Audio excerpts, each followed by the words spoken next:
What's next? Stay with WGN News. Time now for Around Town. Hey, Anna. Hey, good morning. Have you noticed, if you're lucky enough to have been quarantining and working from home, that you're a little sore, your muscles hurt, you feel a little stiff? Well, you should be stretching. On our friends from StretchLab in Glenview, Michael's going to join us now to tell us why is it so important. I think I found this lesson hard to learn until my 40s, I would say. Michael, good morning. Yeah, good morning. Thanks, Ana, for having me. So, yeah, like you said, we have a lot of people who are working from home more now. So that really involves sitting in a chair a lot. So our bodies are great at adapting to the different stimulus that we give it. So if we're sitting around a lot, and even if we picked up exercising more, our muscles are going to tighten up if we're not stretching. So that's why it's so important to stretch those muscles as they start to get tight.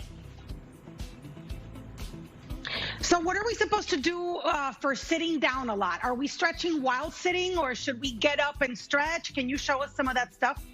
Yeah, absolutely. So if we're sitting down a lot, two of the main muscle groups that are going to get tight are going to be your hamstrings, which exist at the back of the leg, and then your chest pectoral muscles. So like you mentioned, the number one thing to do, stand on up.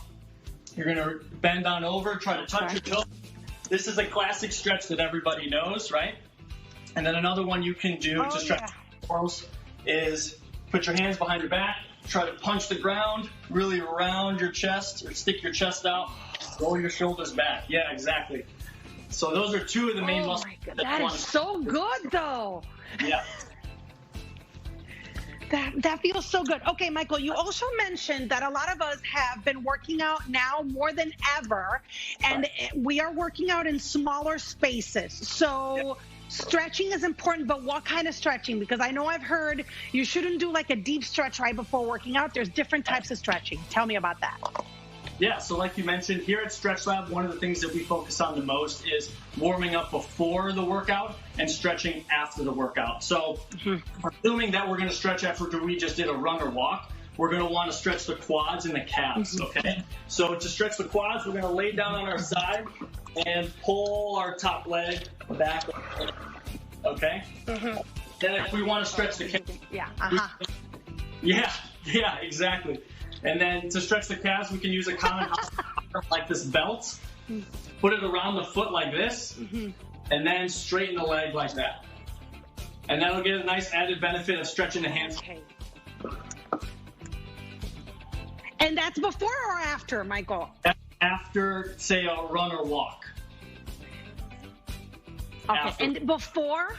What would you recommend? If I'm going to take a dance class or like one of those intense cardio classes? Yeah, so if we wanted to warm up before an activity, really all you want to do is increase your heart rate, improve your blood flow, increase your core body temperature. So just rhythmic movements like a jumping jack, arm circles, even bringing your hips around like this. Something simple just to get the blood flowing. Excellent. Michael, thank you so much. These were great tips. Where can people find more information about StretchLab and more tips like these? Yeah, absolutely. So you can find us at our website, StretchLab.com, and that way you'll be able to find the various different locations around you. Give us a phone call and see if you can schedule an introductory stretch with us. Wonderful. Thank you so much. Stay safe and healthy. Guys, we're going to take a quick break. We will be right back with more WGN Morning News at 9.